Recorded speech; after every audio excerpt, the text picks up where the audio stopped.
in a moment. ABC News presents Political Spirit of '76. The final chapter of this bicentennial political year. Tonight from ABC News Election Center in New York, the results. Election night.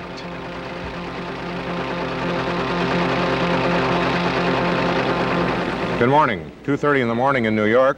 The results are indicative but not yet conclusive. 78% of the precincts in this country have now reported. And Jimmy Carter, the Democratic candidate, holds a 51% to 48% lead over Gerald Ford. That 51% to 48% has been constant throughout the evening in popular vote. But the electoral vote is not yet decided. At the moment, according to ABC's projection, Jimmy Carter has 257 electoral votes, Gerald Ford 160. Carter is within 13 votes of the 270 that would make him president-elect. He is in the situation where almost any combination of the remaining 7 states that have not been projected would give it to him. And Gerald Ford's in the situation where he almost has to win 5 or 6 of them, even if they're all the big ones, in order to win. But at the moment, nobody has won. Well, as of right now, to put that in another way, Ford's viewpoint, we have not projected 7 states that have a total of 121 electoral votes. For President Ford to win, he has to take 110 of the 121 votes remaining, electoral votes. Carter needs only 13, as you said. Well, let me bring you up to date on a couple of them. Of course, the big prize is California, which is 1/6 of the electoral vote, 45 electoral votes there, the largest population of any state. California at this point has an edge towards Carter, 51% for Carter and 49% for Ford. Now, the highly respected Fields poll, which is usually the definitive poll for California, had been saying that Ford was going to take the state, I believe it was, by 6 points. At this point, that doesn't seem to be holding up, but it's still too soon to tell. The votes coming in show us that Jimmy Carter is leading in the farm and rural areas, and that's usually the last vote to come in. Gerald Ford has a substantial lead, almost 60% of the votes cast in the suburbs and the small towns, but we still don't know what the story is in Hawaii, in California rather. In Hawaii, which is traditionally a Democratic state, we have Carter leading with 51% of the vote to Ford's 49%. Hawaii has 4 electoral votes, and if, for example, Hawaii went to Carter, and let's say Wisconsin with its 11 votes, electoral votes went to Carter, well, that's the race. 272 votes, but Wisconsin is still very close. In Wisconsin, 81% of the precincts have reported. Carter is holding a 50% lead over Gerald Ford's 48%, but there are also votes for Eugene McCarthy in Wisconsin, which have probably mostly come from people who would otherwise vote for Jimmy Carter, and ABC News regards Wisconsin as too close to call. We want to hear about the House races now from Don Farmer. Don? Well, Howard, the Democrats have been in control of the House since 1954, and they are still in control of the House tonight. Their majority would appear to be, well, safe at almost 2-1. But some things have happened in the House. I think it shows what's happening to the leadership there, for example. The majority leader, Thomas Tip O'Neill from Massachusetts, has been reelected, of course. He will be the new Speaker of the House, we are told, as the leader of the majority party. O'Neill is an irascible Boston old-style politician. He's a tough guy. He'll be tough on Mr. Ford if he's elected. He might even be tough on Governor Carter if he is elected. The Republican leader will be back, John Rhodes of Arizona. He's the minority leader, and he's been reelected without too much trouble. He'll be back again. It's interesting to point out, I think, that none of the House leaders have been in their leadership positions now for more than 4 years. In fact, 15 of the 20 House committee chairmen have served at the helm of their committees for less than 6 years. The House is, in fact, getting younger. Some more examples of that, of course, the freshmen. Of those 49 freshman Watergate Democrats, 43 have been reelected so far. Only one of them is lost. Tim Lee Hill of Illinois has lost. The other races are still in doubt. The average age of the House now seems to have dropped under 50 for the first time since World War II. In fact, the average age of the 94th Congress, I'm told, was just about 50 years old. It may even be a bit younger than that for the 95th Congress, which takes office in January. There are some famous names, or relatives of famous names. Albert Gore, the son of the late senator, has been elected to Congress from Tennessee. John Nance Garner is the grandnephew. Go ahead, Harry. You have We have a spot development coming up. We want to go out to Bill Redeker in California, where Dr. Hayakawa is coming into the ballroom. For all the work you've been doing, thanks for your generous support, and thanks especially for the warmth of your enthusiasm. It's not yet time to crow or to exult because we're only a little bit ahead and only 23% of the results are in. But enormous results are still due in from San Diego County, Orange County, and other places where we know that the support for our campaign is very, very strong.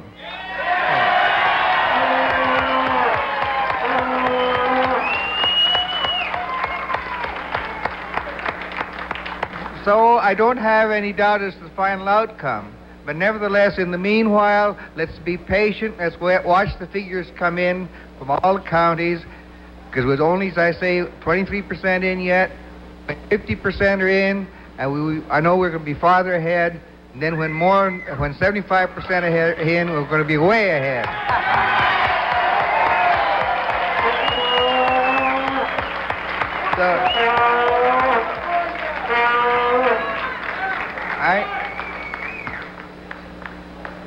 What can I say to you beyond this to say, let's all be patient, and thank you, thank you, thank you. I love you all. Well, while Mr. Hayakawa is waiting patiently to find out about his own future, I'm sure he'll be fascinated to know that John Nance Garner, the grandnephew of the late Vice President, ran for the Congress from the state of Washington, and he lost. And to recap right now, there are only 13 House seats still in doubt in 3 of the western states, and right now it's dead even in terms of net gain. Neither party has made a net gain. We're right on where we were when the House adjourned this fall. Now for a look at the Senate. Frank Reynolds. The only Senate race that we're still waiting for is the one you just saw there, Dr. Hayakawa making his statement. He said that 23% of the vote is in. We have it considerably further advanced than that, 38% in. Dr. Hayakawa mentioned that he expected strong support from Orange County and San Diego County, and the very inconclusive returns that we have from those areas indicate that he is doing quite well in both those places, but they're still quite early. I want to propose that whether you plan to drown your sorrows or celebrate, you might consider raising your glass tonight or this morning to 4 public-spirited citizens who undertook a rather hopeless task. They are not exactly household words. Who is Michael Robertson? Well, Michael Robertson is the man who went on the ballot in Massachusetts against Edward Kennedy. There he is, your moment in the sun, Mr. Robertson. He had no chance and he knew it, but he ran anyway. And who is Gerald Brecki? Gerald Brecki is a professor. He is also the Republican candidate for the United States Senate, and he fought hard, but somehow it just wasn't in the cards that he would win. He had the bad fortune to choose to run against Hubert H. Humphrey of Minnesota.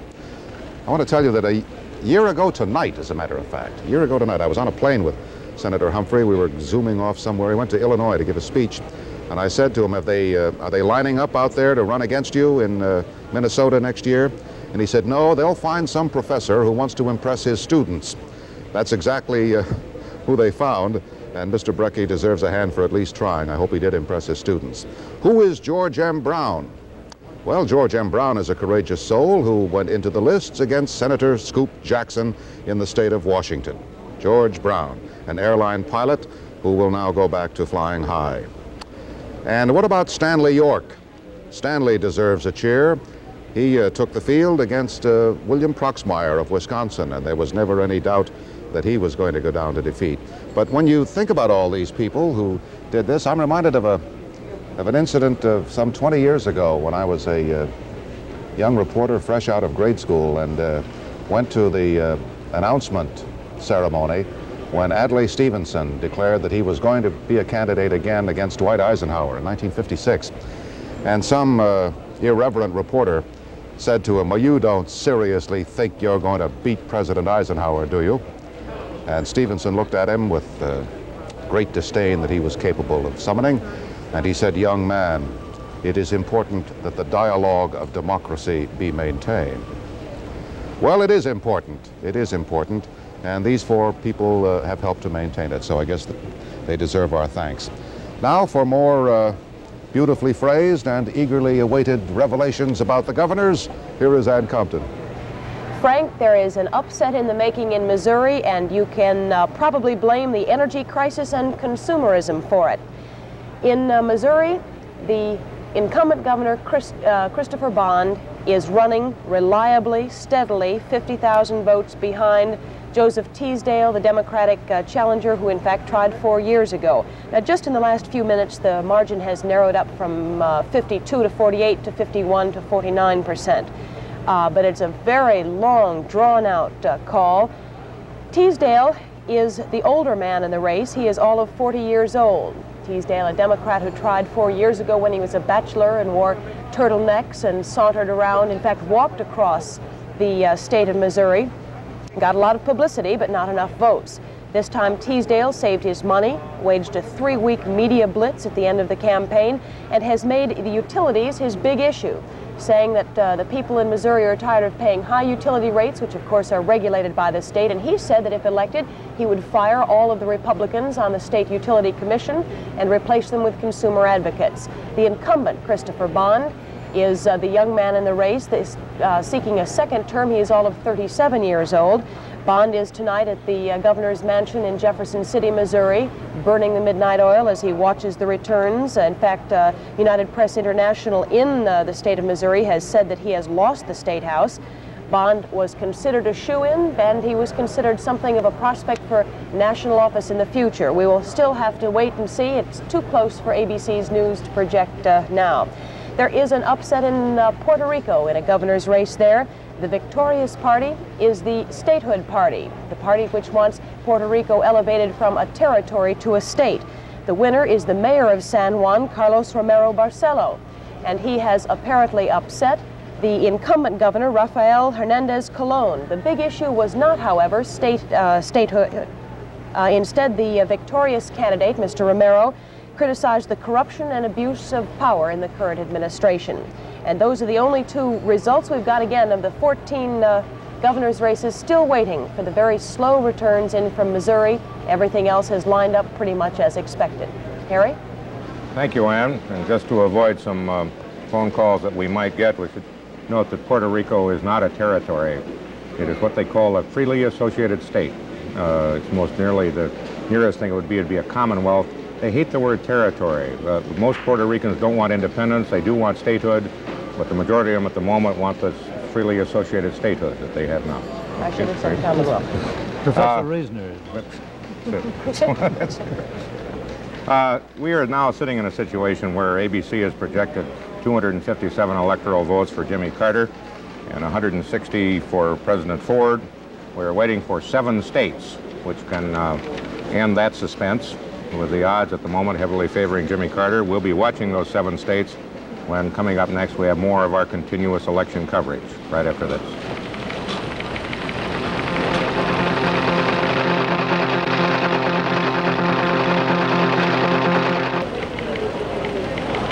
We are here waiting for 7 states to get enough votes in and enough key precincts in so that ABC News can make a projection.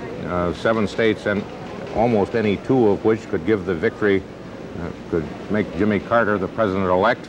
7 states of which President Ford would have to take 6 unless he got all the big ones, in which case he could do it with 5. In any case, a situation where the odds are at the moment in favor of Jimmy Carter, but where it is very definitely not over. It's obviously not going to be a landslide in either popular vote, which is stuck with a 3% lead for Carter all evening, or an electoral vote, which cannot go very much above the minimum that he'll need, no matter who gets it. And Theodore White, our expert, says that landslides are not all that good anyhow. Is that right? Well, I was so morbid last time, Harry, that perhaps I should bring some cold comfort to the viewers right now. The squeakers aren't always bad. Anything over 60% of the vote in the popular vote seems to drive a president power mad, or he gets drunk with power. The three men who've gotten over 60% of the vote in recent times were Roosevelt in '36, who went on to pack the Supreme Court. And that was his greatest political defeat. LBJ got 60% plus, and he went on to Vietnam. And Richard Nixon got 60% plus, and he went on to Watergate. So perhaps a squeaker is not entirely bad. And this squeaker, I think, really reflects something very deep in the American people. There's a riptide going. We've had 8 years of liberals, and they got us to Vietnam, and 8 years of conservatives, and they got us to Watergate. And the next president who has the power and can set the rules for this country or make the departure points will have to proceed with caution. He's got an amber light, and however tight the margin, the power is real. Teddy, let me tell you a story. I did some commentaries saying landslides are a menace because they do give presidents exaggerated ideas of their power. Shortly after the last election, Nixon talked to me. I met him in the White House, and he said, "I've been listening to what you say about landslides, but you don't have to worry about me. I've got things under control." 2 weeks later, Watergate broke wide open. Well, I flew back just 4 years ago today with Richard Nixon from San Clemente to Washington. And as we flew over the eastern states, I went up forward to talk with him. And I've never seen a man more somber. And I said, you can't tell from up here, but there's a landslide building below. And he said, who remembers landslides? He says, who remembers Harding? He said, landslides don't mean anything. And then he went into the most somber and depressed mood which I've ever seen him. And there he was, sitting on top of his landslide, coming into Andrews Airfield in Washington. Thank you, Teddy. In this election, which we're not going to have a landslide, we probably should at this moment take a look at the states that have been projected by ABC News to see how each candidate has built his strength so far. For Jimmy Carter, if we can get that board up, the top of his triumph in numbers is New York, the second largest number of electoral votes, 41. Pennsylvania, a big one. Texas. Florida, somewhat of a surprise. Massachusetts, North Carolina. Then the whole string of southeastern states and a possible surprise in Missouri, Louisiana, which could have gone the other way. Minnesota, which Walter Mondale assured for him. Tennessee. More south and southeastern states. Mississippi, which took a long time to go for him, but went there. Rhode Island, Delaware, and Washington, D.C. That makes up his 257 projected electoral votes. President Ford's 160 involve almost as many states, but his top number is so far is Michigan with 21. Still up for grabs are Ohio, Illinois, and California with big numbers. He picked up the mountain states, some of the Midwest states, but a lot of the states where there is more space than people. Idaho, Montana, well, New Hampshire is really neither space nor people when it comes in there. Alaska, lots of space. Nevada, North Dakota, Vermont, and Wyoming. That's how it stands as we wait. Coming up next, more of our continuous election coverage right after this. California, of course, still remains a prize with 45 electoral votes, the largest number of electoral votes still up for grabs. It is too soon at this point still to say how it's going to come out. 38% of the precincts are counted in, and Carter has an edge. He has 51% to Ford's 49%, although it had been predicted that Ford would take this state. We don't know yet what that prediction will turn out to be. It is still too close. We want to go now to Frank Reynolds. There's a very important Senate race, of course, in California, Tunney versus Hayakawa, and Frank has some news on that. Well, Barbara, the Senate race between Tunney and Hayakawa is even closer than the presidential contest in California right now. There's only about a 3,000 vote edge here for, well, a little more than that now for Tunney, with 38% of the precincts in, but you see they're both 49%. So that is really even, and it's much too close, much too early to call. I want to point out just one thing about the California race right now. We have some rather interesting statistics. The Democratic candidate, Senator Tunney, is getting 80% of the black vote. He's getting 73% of the Chicano vote, too. But he's also getting 80% of the Japanese American vote. And that is rather strange because Dr. Hayakawa is a Japanese American. Harry? Of course, Frank, he's a Japanese American from the Middle West, and there aren't very many of those. And that's the national election story at 52 minutes after the hour.